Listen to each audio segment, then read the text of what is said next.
అందరికీ నమస్కారం.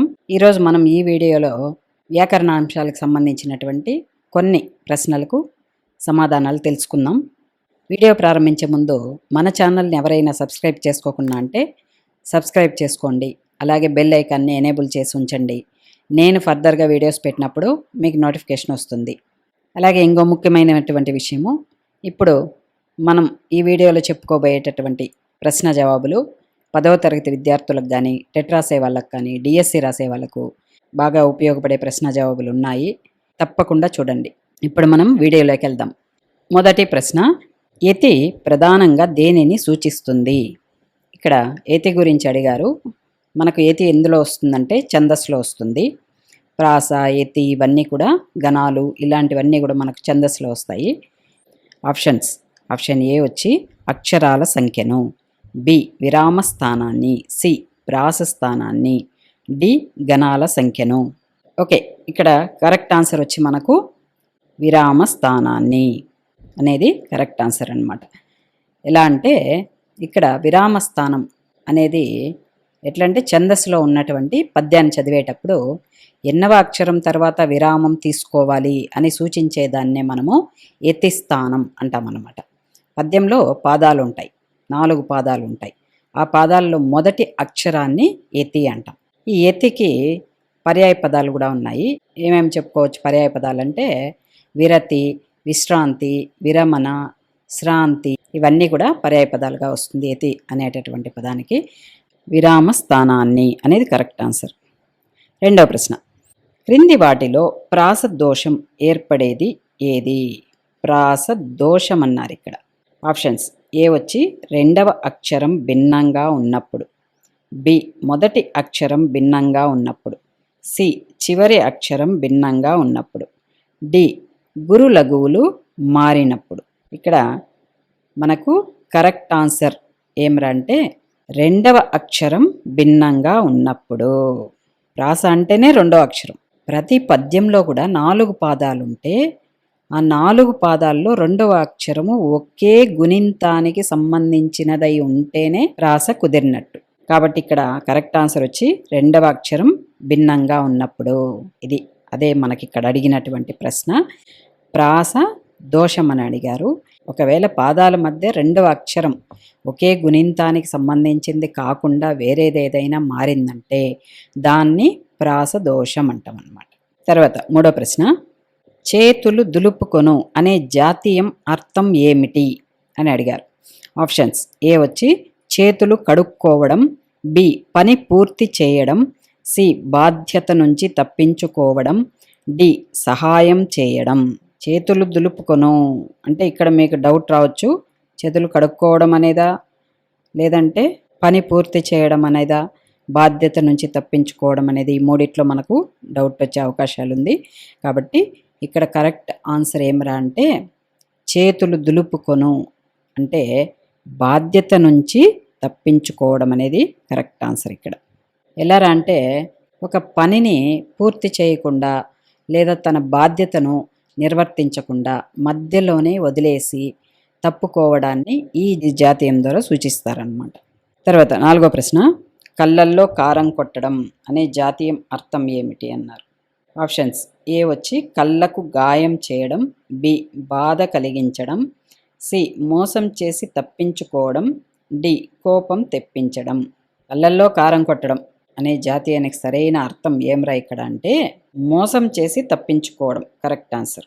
ఇక్కడ కళ్ళకు గాయం చేయడం అనేది కరెక్ట్ ఆన్సర్ కాదు. అంటే మనసుకు గాయం చేయడం, దాన్నే కళ్ళల్లో కారం కొట్టడం అని కూడా చెప్పచ్చు. బాధ కలిగించడం అది కూడా కాదు. మోసం చేసి తప్పించుకొని తిరగడం అనేది వస్తుంది ఇక్కడ. తర్వాత ఐదో ప్రశ్న, మెరిసేదంతా బంగారం కాదు అనే సామెత భావం ఏమిటి? మెరిసేదంతా బంగారం కాదు అనే సామెత యొక్క భావం ఏమిటి? సామెత అడిగినారు ఇక్కడ. ఆప్షన్ ఏ వచ్చి బంగారం చాలా విలువైనది, బి బయట కనిపించేదంతా నిజం కాదు, సి బంగారం మెరుస్తుంది, డి నగలు కొనకూడదు. ఇందులో మనకు కరెక్ట్ ఆన్సర్ వచ్చి మెరిసేదంతా బంగారం కాదు అనే సామెతకు సరైన సమాధానం ఏమిరంటే బయట కనిపించేదంతా నిజం కాదు. ఆప్షన్ బి వచ్చి కరెక్ట్ ఆన్సర్. ఎందుకురా అంటే పైకి కనిపించే ఆకర్షణ, పైకి మెరిసేది లేదా అందంగా కనిపించే ప్రతి వస్తువు నిజమైన బంగారం అనేది కాదు, అంటే విలువైనటువంటిది కాదు అని చెప్తున్నారు ఇక్కడ. అదేవిధంగా మోసపోకూడదు మనం కేవలము బాహ్య రూపాన్ని చూసి, అంటే బయట మెరుస్తాంది అనేటటువంటి దాన్ని చూసి మనుషులను లేదా పరిస్థితులను అంచనా వేసి మోసపోకూడదని ఈ సామెత తెలియజేస్తుంది. తర్వాత 6వ ప్రశ్న, ఒక చేత్తో చప్పట్లు పడవు అనే సామెత భావం ఏమిటి? ఆప్షన్స్: ఏ వచ్చి ఒంటరిగా పని చేయాలి, బి రెండు పక్షాల ప్రమేయం లేకుండా సమస్య ఏర్పడదు, సి చప్పట్లు కొట్టకూడదు, డి చేతులు బలంగా ఉండాలి. ఈ 4గిట్లో మనకు దీని యొక్క ఆన్సర్ ఏమంటే ఆప్షన్ బి కరెక్ట్ ఆన్సర్ అని చెప్పచ్చు. ఎలా అంటే రెండు పక్షాల ప్రమేయం లేకుండా సమస్య ఏర్పడదు. ఇప్పుడు చప్పట్లు శబ్దం రావాలంటే రెండు చేతులు కలిస్తేనే శబ్దం అనేది వస్తుంది. కాబట్టి రెండు పక్షాల ప్రమేయం లేకుండా సమస్య అనేది ఏర్పడదు అనేది కరెక్ట్ ఆన్సర్. చప్పట్లు గట్టిగా మోగాలంటే రెండు చేతులు అవసరం. అలాగే ఏదైనా గొడవ కానీ, తగాదా కానీ లేదా సమస్య కానీ తలెత్తడానికి ఇరువైపుల వారు కూడా కారణమై ఉంటారు. అంతేగాని ఒక్కరు ఉంటే అవన్నీ జరగవు, గొడవలు కానీ తగాదాలు కానీ జరగవన్నమాట. ఒకవేళ ఎవరైనా ఒకరిదే పూర్తి తప్పు అని వాదించేటప్పుడు ఇద్దరి వైపు కూడా తప్పు ఉందని చెప్పడానికి ఈ సామెతను వాడతారు. ఇప్పుడు ఎవరన్నా వచ్చి మొత్తం తప్పు అతనే చేసినాడు అని ఒకరొచ్చి చెప్పినప్పుడు ఆ సమస్యని పరిష్కరించామంటే ఇద్దరి వైపు కూడా తప్పు ఉందని చెప్పేదానికి ఈ సామెతను ఉపయోగిస్తారనమాట. 7వ ప్రశ్న, ఉదయం 4 కాళ్ళు, మధ్యాహ్నం 2 కాళ్ళు, సాయంత్రం 3 కాళ్ళు. సమాధానం ఏది? సమాధానం ఆప్షన్స్ వచ్చి ఏ వచ్చి కుక్క, బి మనిషి, సి గుర్రం, డి వచ్చి పక్షి అనమాట. ఇక్కడ మనకు కరెక్ట్ ఆన్సర్ వచ్చి ఆప్షన్ బి మనిషి. అంటే మీకు డౌట్ రావచ్చు, పొద్దున్నలో 4 కాళ్ళు ఉంటాయి, మధ్యాహ్నం 2 కాళ్ళు ఉంటాయి, సాయంత్రం వేళకు 3 కాళ్ళు వస్తుందా మనిషికి అని. కానీ ఇది ఎలారా అంటే ఉదయం అంటే మనిషి యొక్క చిన్నతనం అన్నమాట. ఇది ఒక పొడుపు కథ అన్నమాట. మనిషి జీవిత కాలానికి సంబంధించినటువంటి పొడుపు కథ ఇది. ఉదయం అంటే మనిషి చిన్నతనంలో పాపలు 4 కాళ్ళు, 2 చేతులు, 2 కాళ్ళు పాకుతారు. అంటే 2 కాళ్ళ పైన 2 చేతులు పెట్టుకొని 4 కాళ్ళ మీద వెళ్తూ ఉంటారు చిన్న బిడ్డలు. అది వచ్చి మనకు ఉదయం అన్నారు ఇక్కడ. మధ్యాహ్నం అంటే యవ్వనం అనమాట, వయోజన దశ అంటారు, యవ్వన దశ అని కూడా అంటారు మధ్యాహ్నం అంటే. యవ్వనంలో మనిషి 2 కాళ్ళతో నడుస్తాడు, అంటే చాలా వయసు వరకు 2 కాళ్ళతోనే ఉంటారనమాట మనిషి. దాన్ని మధ్యాహ్నంతో పోల్చారు. అదేవిధంగా సాయంత్రం అంటే మనిషి యొక్క వృద్ధాప్యం, ముసలితనంలో ఏం చేస్తాడు మనిషి? 3 కాళ్ళు వస్తాయి. ఎలా అంటే 2 కాళ్ళు ఉంటాయి, ఇంకో ఊత కట్టు ఉంటుంది అనమాట, చేతులు ఒక కర్ర ఉంటుంది, 3వ కాలుగా ఉపయోగించి నడుస్తారు. కాబట్టి ఈ పొడుపు కథ అనేటటువంటిది మనకు మనిషికి కరెక్ట్గా సరిపోతుంది. 8వ ప్రశ్న, క్రింది వాటిలో దేశ్య పదం ఏది? సమాధానం ఆప్షన్ ఏ విద్య, బి వచ్చి భోజనం, సి ఊరు, డి పుష్పం. ఇక్కడ విద్యన, భోజనమా, ఊరున, పుష్పమా, వీటి గురించి ఇప్పుడు మనము తెలుసుకుందాం. కరెక్ట్ ఆన్సర్ వచ్చి దేశ్య పదం ఏది అంటే ఆప్షన్ సి ఊరు అన్నమాట. ఇక్కడ దేశ్య పదం అంటే ఏమంటే తెలుగు పుట్టుక కలిగినటువంటి స్వచ్ఛమైనటువంటి పదాలని మనము దేశ్య పదాలు అంటాం అన్నమాట. అదేవిధంగా మిగతా పదాలన్నీ కూడా తత్సమ పదాలు. దేశ్య పదం అంటే తెలుగు పదం, మిగతావన్నీ కూడా తత్సమ పదాలు. విద్య అనేటటువంటిది వచ్చి సంస్కృత పదం, భోజనం అనేది కూడా సంస్కృత పదం, పుష్పం అనేది సంస్కృత పదం. మనము తత్సమ పదాలు, దేశ పదాలు, అన్యదేశ పదాలు, వీటన్నిటి గురించి కూడా మనం మరొక వీడియోలో తెలుసుకుందాం. కాబట్టి కరెక్ట్ ఆన్సర్ వచ్చి ఊరు. తర్వాత 9వ ప్రశ్న, క్రింది వాటిలో తత్సమ పదం ఏది? సమాధానం ఆప్షన్ ఏ వచ్చి పువ్వు, బి నిప్పు, సి విద్య, డి ఊరు. ఇక్కడ తత్సమ పదం అని అడిగారు. ఇక్కడ సరైన సమాధానం ఏదిరా అంటే ఆప్షన్ సి విద్య అనేది కరెక్ట్ ఆన్సర్. తత్సమ పదం అంటే సంస్కృత పదం ఏ మాత్రం మార్పు లేకుండా తెలుగులోకి వస్తే దానిని తత్సమ పదం అంటారు. ఉదాహరణకి విద్య, కవి, రాముడు ఇలాంటి పదాలు. అదే ఇక్కడ పువ్వు అనుకో, ఇదొచ్చి పుష్పం అనే సంస్కృత పదం నుండి మారినటువంటి తద్భవ పదం అని చెప్పచ్చు. పువ్వుని పుష్పం అనే సంస్కృత పదం నుంచి వచ్చింది పువ్వు అనేటటువంటిది. అలాగే నిప్పు, ఊరు ఈ రెండు పదాలు కూడా తెలుగులో పుట్టిన దేశ పదాలు ఇవి. కాబట్టి తత్సమ పదం ఏదిరా అంటే విద్య అని చెప్పచ్చు. 10వ ప్రశ్న, క్రింది వాటిలో అన్యదేశ పదం ఏది? సమాధానం ఆప్షన్ ఏ పుస్తకం, బి ఊరు, సి చెట్టు, డి నిప్పు. దీంట్లో అన్యదేశ పదం ఏది? కరెక్ట్ ఆన్సర్ వచ్చి ఆప్షన్ ఏ పుస్తకం. పుస్తకం అనేది అన్యదేశ పదం అన్నమాట. సంస్కృతం నుంచి తెలుగులోకి వచ్చినటువంటి పదం పుస్తకం అనేది. అదేవిధంగా మిగతావి ఊరు కానీ, చెట్టు, నిప్పు ఇవన్నీ కూడా స్వచ్ఛమైనటువంటి తెలుగు పదాలు, దేశ పదాలు ఇవన్నీ. కాబట్టి కరెక్ట్ ఆన్సర్ పుస్తకం. తర్వాత 11వ ప్రశ్న, పంకం అనే పదానికి సరైన అర్థం ఏది? పంకం అనే పదానికి అర్థం అడిగినారు ఇక్కడ.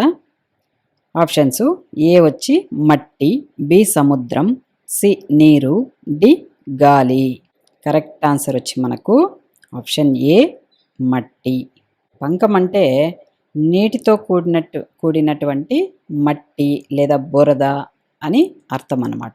పంకంలో పుట్టేది కాబట్టి కమలాన్ని పంకజం అని కూడా అంటారు. ఉదాహరణకి మట్టిలో పుడుతుంది కాబట్టి మనము కమలాన్ని ఇచ్చి పంకజం అని కూడా అంటారు. కాబట్టి పంకం అంటే మట్టి. తర్వాత 12వ ప్రశ్న, క్రింది వాటిలో శబ్దాలంకారం ఏది? అలంకారాలు అడిగారు ఇక్కడ. క్రింది వాటిలో శబ్దాలంకారాలు. అలంకారాలు రెండు రకాలు అన్నమాట. అర్ధాలంకారం, శబ్దాలంకారం రెండు ఉన్నాయన్నమాట. ఇందులో శబ్దాలంకారం ఉంది, ఒక శబ్దాలంకారం ఉంది, మిగతావన్నీ కూడా అర్థాలంకారాలే. కాబట్టి చూద్దాం. సమాధానం వచ్చి ఆప్షన్ ఏ ఉపమాలంకారం, బి ఉత్ప్రేక్ష, సి వృత్త్యనుప్రాస, డి వచ్చి అతిశయోక్తి. ఇందులో మనము శబ్దాలంకారం ఏదిరా అంటే ఆప్షన్ సి వృత్త్యనుప్రాస అనేది శబ్దాలంకారానికి వస్తుంది. మిగతావన్నీ కూడా అర్థాలంకారానికి వస్తాయి. వృత్త్యనుప్రాస అనేది శబ్దాలంకారం. ఉపమ, ఉత్ప్రేక్ష, అతిశయోక్తి ఇవన్నీ కూడా మనకు అర్థాలంకారాలకి వస్తుంది. తర్వాత 13వ ప్రశ్న, క్రింది వాటిలో మార్దవం అనే పదానికి సరైన అర్థం ఏది? ఇక్కడ అర్థం అడిగినారు. దేనికి అంటే మార్దవం. మార్దవం అంటే అర్థం ఏమనేది చూద్దాం ఇప్పుడు. సమాధానం ఆప్షన్ ఏ కఠినత్వం, బి మృదుత్వం, సి వేగం, డి స్థిరత్వం. ఇక్కడ కఠినమా, మృదువా, వేగమా, స్థిరత్వమా ఈ నాలుగిట్లో మార్దవం అనే పదానికి అర్థం ఏమిరా అంటే సరైన సమాధానం ఆప్షన్ బి మృదుత్వం. అంటే ఇక్కడ మృదుత్వం అంటే మృదువైనటువంటి స్వభావం అన్నమాట, సున్నితత్వం. అదేవిధంగా కఠినత్వం అంటే ఏమిరా అంటే కఠినంగా ఉండేది, గట్టిగా ఉండేది, దాన్ని కఠినత్వం అంటాం. అలాగే వేగం అంటే త్వరగా వెళ్ళడం అన్నమాట, త్వరగా కదలడం, దాన్ని వేగం అంటాం. అదేవిధంగా స్థిరత్వం అంటే ఎక్కడిదక్కడ నిలకడగా ఉండిపోవడం, దాన్ని స్థిరత్వం అంటాం. తర్వాత 14వ ప్రశ్న, సదాచారం పదంలో జరిగిన సంధి ఏది? సమాధానం ఆప్షన్ ఏ సవర్ణ దీర్ఘ సంధి, బి గుణ సంధి, సి అనాదేశ సంధి, డి వృద్ధి సంధి. సదాచారం పదంలో జరిగిన సంధి అడిగారు. ఇక్కడ ఏ సంధి మనం చెప్పాలంటే సదాచారాన్ని విడదీస్తే సదా ప్లస్ ఆచారం, సదాచారం వస్తుంది. ఇక్కడ దీర్ఘం వస్తుంది కాబట్టి అకారానికి సవర్ణమైన అచ్చులు పరమైనప్పుడు వాటి దీర్ఘం అనేది ఏకాదేశం అవుతుంది. మనకు ఆప్షన్ ఏ సవర్ణ దీర్ఘ సంధి కరెక్ట్ ఆన్సర్. తర్వాత 15వ ప్రశ్న, త్రిలోకాలు ఏ సమాసానికి ఉదాహరణ? త్రిలోకాలు అంటే 3 లోకాలు. సమాధానం ఆప్షన్ ఏ ద్వంద్వ సమాసం, బి ద్విగు సమాసం, సి బహుర్విహి సమాసం, డి కర్మధారయ సమాసం. ఇక్కడ త్రిలోకాలు అంటే 3 లోకాలు అనే అర్థం. ఈ సంఖ్య వచ్చిన వెంటనే మనకు గుర్తు రావాల్సినటువంటి సమాసం ఏదంటే ఆప్షన్ బి ద్విగు సమాసం కరెక్ట్ ఆన్సర్. సంఖ్యాపూర్వకమైనటువంటిది ద్విగు సమాసం. ద్వంద్వ అంటే రెండు పదాలకు ప్రాధాన్యత కలిగినటువంటిది ద్వంద్వ. బహుర్వీహి అంటే కలది కలవాడు మనకు వచ్చిందంటే చివర్లో బహుర్వీహి అనేది గుర్తుపెట్టుకోండి. ఇక కర్మధారయ సమాసం అంటే విశేషణానికి విశేష్యంతో సమాసం చేస్తే అది కర్మధారయ సమాసం. కాబట్టి ఇక్కడ త్రిలోకాలు అనేది మనకు ద్విగు సమాసం కరెక్ట్ ఆన్సర్. 16వ ప్రశ్న. గంగాజలం అనే పదానికి సరైన సమాస విగ్రహ వాక్యం. ఒక చిన్న సలహా ఎగ్జామ్స్ రాసే వాళ్ళందరికీ కూడా, మనము ఎగ్జామ్ రాసేటప్పుడు ఆ ప్రశ్నని క్షుణ్ణంగా పరిశీలించుకోవాలి. సరైన విగ్రహ వాక్యం అడిగారు మనకు, అక్కడ ఏం అడుగుతూ అన్నారు అనేటటువంటిది మనము క్షుణ్ణంగా పరిశీలించుకున్నామంటే సులభంగా మనం సమాధానం రాయొచ్చు. గంగాజలం అనే పదానికి సరైన సమాస విగ్రహ వాక్యం ఏది? సమాధానం ఆప్షన్ ఏ గంగ అయిన జలం, బి గంగలోని జలం, సి గంగ యొక్క జలం, డి గంగ వంటి జలం. మనకి ఇక్కడ విగ్రహ వాక్యం అడిగారు. గంగాజలం అనే పదానికి కరెక్ట్ ఆన్సర్ వచ్చి ఆప్షన్ సి గంగ యొక్క జలం కరెక్ట్ ఆన్సరు. ఇది యొక్క వచ్చింది కాబట్టి కిన్ కున్ యొక్క లోన్ లోపల షష్ఠి తత్పురుష సమాసం. 17వ ప్రశ్న. క్రింది వాటిలో సమాస విగ్రహం తప్పుగా ఉన్నది ఏది? సమాస విగ్రహం తప్పుగా ఉంది, ఇందులో ఏదని చూద్దాం. సమాధానం ఆప్షన్ ఏ రాజపుత్రుడు, రాజు యొక్క పుత్రుడు కరెక్టే. ఆప్షన్ బి నీలాంబరుడు, నీలమైన అంబరం కలవాడు. ఆప్షన్ సి తల్లిదండ్రులు, తల్లి మరియు తండ్రి. ఆప్షన్ డి యథాశక్తి, శక్తి యొక్క యథ. క్షుణ్ణంగా పరిశీలించినామంటే మనకు సమాధానం దొరుకుతుంది. రాజపుత్రుడు, రాజు యొక్క పుత్రుడు, ఇది కరెక్టు. నీలాంబరుడు, నీలమైన అంబరం కలవాడు, ఇది కూడా కరెక్టు. తల్లిదండ్రులు, తల్లియును మరియు తండ్రియును, ఇది కరెక్టు. యథాశక్తి, శక్తి యొక్క యథ, ఇది రాంగు. కాబట్టి తప్పుగా ఉన్న ఆన్సర్ ఏదరా అంటే ఆప్షన్ డి యథాశక్తి, శక్తి యొక్క యథ. యొక్క అంటే అక్కడ షష్ఠీ తత్పురుష సమాసం రావాలి, కానీ ఇది వచ్చి అవ్యయభావ సమాసానికి వస్తుంది. యథాశక్తి ఇక్కడ శక్తిని అతిక్రమించి అనేటటువంటిది కరెక్ట్ ఆన్సర్ వస్తుంది. ఇక మనము రాజపుత్రుడు తీసుకున్నామంటే రాజు యొక్క పుత్రుడు, ఇది వచ్చి షష్ఠీ తత్పురుష సమాసం. అదేవిధంగా నీలాంబరుడు తీసుకుంటే నీలమైన అంబరం కలవాడు, కలది కలవాడు వచ్చిందంటేనే మనం గుర్తు రావాల్సింది సమాసం ఏదరా అంటే బహుర్విహి సమాసం. అదేవిధంగా తల్లిదండ్రులు, తల్లియును తండ్రియును అంటే రెండు పదాలకి ప్రాధాన్యత ఉంది కాబట్టి ఇక్కడ ఇది మనకు ద్వంద్వ సమాసంగా వస్తుందన్నమాట. కాబట్టి యథాశక్తి అనేటటువంటిది ఇక్కడ రాంగ్ ఆన్సర్. 18వ ప్రశ్న. విద్యార్థి అనే పదానికి సరైన ఉత్పత్తార్థం ఏది అన్నారు. సమాధానం ఆప్షన్ ఏ విద్యను బోధించేవాడు, బి విద్యను అభ్యసించేవాడు, సి విద్యను కోరేవాడు, డి విద్యను సృష్టించేవాడు. ఇక్కడ విద్యార్థి అంటే ఏమంటే దీనికి కరెక్ట్ ఆన్సర్ వచ్చి విద్యను కోరేవాడు, కాకపోతే ఇలా కూడా రాయొచ్చు మనం, విద్యను అర్థించేవాడిని విద్యార్థి అంటాం.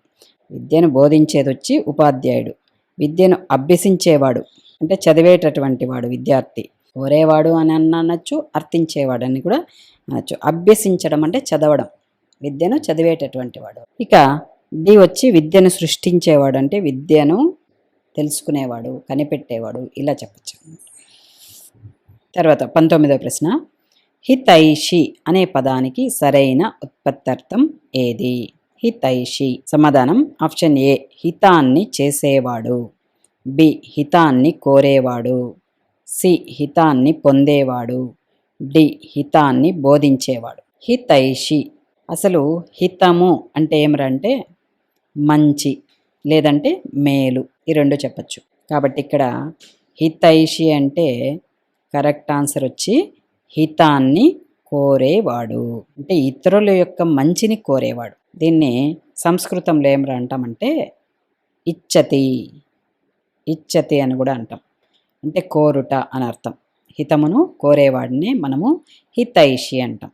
హిత ప్లస్ ఏషి హితైషి. కాబట్టి హితాన్ని కోరేవాడు.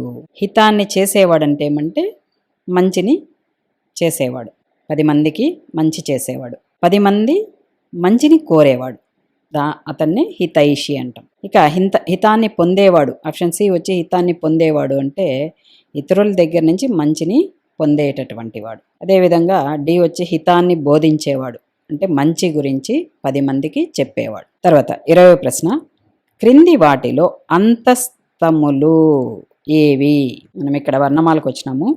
క్రింది వాటిలో అంతస్తాలేవి? వర్ణమాలలో ఉన్నాయి ఊష్మాలు, అంతస్తములు, ఓష్ఠ్యాలు, ఇవన్నీ కూడా వస్తాయి మనకు వర్ణమాలలో. సమాధానం ఆప్షన్ ఏ యా రా లావ, ఆప్షన్ బి సా షా సాహ, ఆప్షన్ సి కా చ ట త, ఆప్షన్ డి న్యాయని అనానా. వీటిల్లో అంతస్తాలు ఏవి అని అడిగారు. సరైన సమాధానం అంతస్తాలంటే ఆప్షన్ ఏ యా రా లావ. వీటిని మనము అంతస్తములు అంటాం. అదేవిధంగా శా షా సాహ వచ్చి ఊష్మాలు, అంటే ఇవి ఊది పలుకు. శా షా సాహ ఇవి ఊది పలికేది ఊష్మాలు. ఇవి కచటత పరుషాలు అనమాట. ఇన్యాయిని అనానా ఇవి వచ్చి అనునాసికాలు. కాబట్టి అంతస్తములంటే యారా లావ, వీటిని అంతస్తాలు అంటారు. తర్వాత 21వ ప్రశ్న, క్రింది వాటిలో మూర్ధన్య వర్ణాలు అంటే ఏమనేది అడిగారు ఇక్కడ. సమాధానం ఆప్షన్ ఏ టట్ట డడ్డాన, ఆప్షన్ బి తత్త దద్దాన, సి చచ్చ జజ్జాయిని, డి కక్క గగ్గాన్య. వీటిలో మూర్ధన్య వర్ణాలు అచ్చులు హల్లులు. మూర్ధన్య వర్ణాలు ఏమనేది ఇక్కడ చూద్దాం. ఇక్కడ కరెక్ట్ ఆన్సర్ వచ్చి మూర్ధన్య వర్ణాలు అంటే ఏమిటంటే టట్టా డడ్డాన, దీన్ని మనం మూర్ధన్యాలు అంటాం. నాలుక అగ్రము అంటే పైన ఉన్నటువంటి ఆ నోటి పై భాగము, దాన్నే మూర్ధము అంటాం అన్నమాట. దాన్ని తాకడం ద్వారా ఈ అక్షరాలు పలకబడతాయి. ఒక్కసారి పలికి చూడండి. టట్టా డడ్డాన. మన నాలుక దేన్నైతే టచ్ చేస్తుందో దాన్నే మూర్ధన్యం అనేసి అంటాం. కాబట్టి ఈ 5 అక్షరాలు కూడా మూర్ధన్యాలు. అదేవిధంగా ఇక్కడ తత్త దద్దాన ఏమిరా అంటే ఇవి వచ్చి దంత్యాలు, దంత్యవర్ణాలు అంటారు. అంటే పళ్ళతో పలికేటివి. తత్త దద్దాన్న ఇవి మన నాలుక పళ్ళని టచ్ చేస్తే తాకడం ద్వారా వచ్చేటటువంటి అక్షరాలు ఇవి. అదేవిధంగా చచ్చ జజ్జాయిని ఇవి వచ్చి తాళవ్య వర్ణాలు అంటారు. తర్వాత కక్క గగ్గాయిన్య ఇవి వచ్చేసి కంట్యాలు, కంఠం నుండి వచ్చేటటువంటివి. తర్వాత 22వ ప్రశ్న, క్రింది వాటిలో తప్పుగా జత చేయబడినది ఏది? ఇక్కడ తప్పుగా ఏం జత చేసినారనేది చూద్దాం. సమాధానం ఆప్షన్ ఏ ఖవర్గం కంట్యాలు, చవర్గం తాళవ్యాలు, టవర్గం మూర్ధన్యాలు, తవర్గం ఓష్ట్యాలు. ఇక్కడ మనము ఇంతకుముందు 21వ ప్రశ్నలో చెప్పుకున్నాము టవర్గం అనేది మూర్ధన్యాలు అని. ఇది కరెక్ట్. ఇక్కడ తప్పుగా ఉండే వాటిని మనం గుర్తించాలి. కాబట్టి ఇక్కడ తప్పు ఏదంటే తవర్గం ఓష్ట్యాలు అన్నారు. ఇది రాంగ్ ఆన్సర్. ఓష్ట్యాలు అంటే పెదవులతో పలికేటటువంటి అక్షరాలు. కవర్గం అంటే కక్కా గగ్గాయిన్య, చవర్గం అంటే చచ్చా జజ్జాయిని, టవర్గం అంటే టట్టాడడ్డా అన. ఇవన్నీ కూడా కరెక్టే. వాటిని కవర్గాన్ని కంఠ్యాలు, చవర్గాన్ని తాళవ్యాలు, టవర్గాన్ని మూర్ధన్యాలు అనేసి చెప్తామన్నమాట. తవర్గం అనేది దేనికి వస్తుందంటే ఇక్కడ దీనికి కరెక్ట్ ఆన్సర్ ఏం చెప్పచ్చు అంటే తవర్గం అనేది దంత్యాలు అన్నమాట. దంతాలతో పలుకుతాం, పళ్ళతో పలికేటటువంటిది, దంతాల సహాయంతో పలుకబడేటటువంటివి. అదే ఓష్ట్యం అంటే పెదవుల సాయంతో పలికేటటువంటివి. పెదవుల సాయంతో పలికేది ఓష్ట్యాలు. ఈ ఓష్ట్యాలకి ఏమేమి వస్తుందంటే పప్ప బబ్బ మ. అదేవిధంగా తత్తా దద్దాన వచ్చి దంత్యాలు. కాబట్టి ఇది తప్పుగా జత చేయడం జరిగింది. తర్వాత 23వ ప్రశ్న, రాము ప్రతిరోజు పాఠశాలకు వెళ్తాడు. ఈ వాక్యంలో ఉన్న కాలం ఏది? ఈ ప్రశ్నలో మనకు కాలం అడగడం జరిగింది. సమాధానం ఆప్షన్ ఏ భూతకాలం, బి వర్తమాన కాలం, సి భవిష్యత్ కాలం, డి తక్షణ భూతకాలం. అంటే ఇక్కడ రాము ప్రతిరోజు పాఠశాలకు వెళ్తాడు. ప్రతిరోజు అంటే నిన్న గురించి చెప్పట్లా, రేపటి గురించి చెప్పలా, ప్రతిరోజు రెగ్యులర్, ప్రతిరోజు పాఠశాలకి వెళ్తాడు. ప్రతిరోజు గురించి చెప్తున్నారు, ఈ రోజు గురించి చెప్తున్నారు. కాబట్టి కరెక్ట్ ఆన్సర్ ఇక్కడ వచ్చి వర్తమాన కాలం, ఆప్షన్ బి కరెక్ట్ ఆన్సర్. భూతకాలం అంటే జరిగిపోయింది, భవిష్యత్ కాలం అంటే జరగబోయేది. తర్వాత 24వ ప్రశ్న, అతను పుస్తకం చదివాడు అనే వాక్యాన్ని భవిష్యత్ కాలంలోకి మార్చినప్పుడు సరైన రూపం ఏది? అతను పుస్తకం చదివాడు. అతను పుస్తకం చదివాడు. దీన్ని భవిష్యత్ కాలంలోకి మార్చాలి. అతను పుస్తకం చదివాడు అంటే ఇది భూతకాలంలో ఉంది. సమాధానం ఆప్షన్ ఏ, అతను పుస్తకం చదువుతున్నాడు. బి, అతను పుస్తకం చదువుతాడు. సి, అతను పుస్తకం చదివేవాడు. డి, అతను పుస్తకం చదువుతూ ఉంటాడు. ఇక్కడ అతను పుస్తకం చదువుతున్నాడు వర్తమానం. అతను పుస్తకం చదువుతాడు. Option B correct answer. ఎందుకంటే అతను పుస్తకం చదివాడు, అది భూతకాలం. దీన్ని భవిష్యత్తులోకి మార్చమన్నారు. అతను పుస్తకం చదువుతాడు, రేపు చదవచ్చు, ఎల్లుండి చదవచ్చు, ఎప్పుడైనా చదవచ్చు. అతను పుస్తకం చదువుతాడు. ఇంకా సి, అతను పుస్తకం చదివేవాడు అంటే భూతకాలంకి వెళ్ళిపోయింది అది. అతను పుస్తకం చదువుతూ ఉంటాడు, వర్తమానంలో ఉంది. కాబట్టి ఆప్షన్ బి కరెక్ట్ ఆన్సర్. 25వ ప్రశ్న, సూర్యుడు ఉదయించాడు కానీ చీకటి ఇంకా తొలగలేదు. ఇది ఏ వాక్యాలను అడిగిరారు?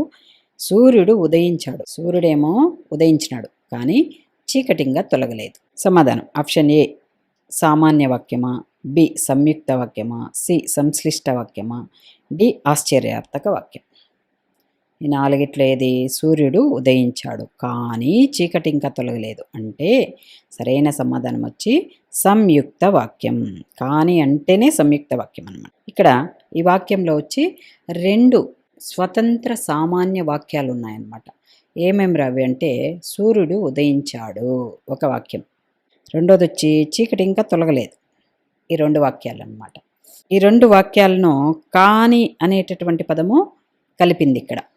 సంయుక్త వాక్యం అంటే ఏమంటే 2 కానీ అంతకంటే ఎక్కువ సమాన ప్రతిపత్తి కలిగినటువంటి వాక్యాలు కలిగి ఏకవాక్యంగా ఏర్పడితే దాన్ని మనము సంయుక్త వాక్యం అంటాం. అలాగే సంశ్లిష్ట వాక్యం అంటే ఏమిటంటే సమాపక అసమాపక క్రియలు 2 కలిసి ఉన్న పద సముదాయాలను సంశ్లిష్ట వాక్యం అని అంటాం. ఇక ఆశ్చర్యార్థక వాక్యం అంటే ఆశ్చర్యం కానీ సంతోషం కానీ మొదలైన భావాల్ని వెల్లడించే వాక్యాలని ఆశ్చర్యార్థక వాక్యాలు అని అంటాం. ఇంతటితో ఈ వీడియో పూర్తయింది. ఈ వీడియో కనుక మీకు నచ్చినట్లయితే సబ్స్క్రైబ్ చేయండి, లైక్ చేయండి, మీ ఫ్రెండ్స్ అందరికి కూడా షేర్ చేయండి. ఇంకేదైనా వ్యాకరణాంశాల్లో మీకు వీడియో కావాలంటే కమెంట్ సెక్షన్లో కమెంట్ చేయండి, నేను తప్పకుండా వీడియో చేస్తాను. Thank you.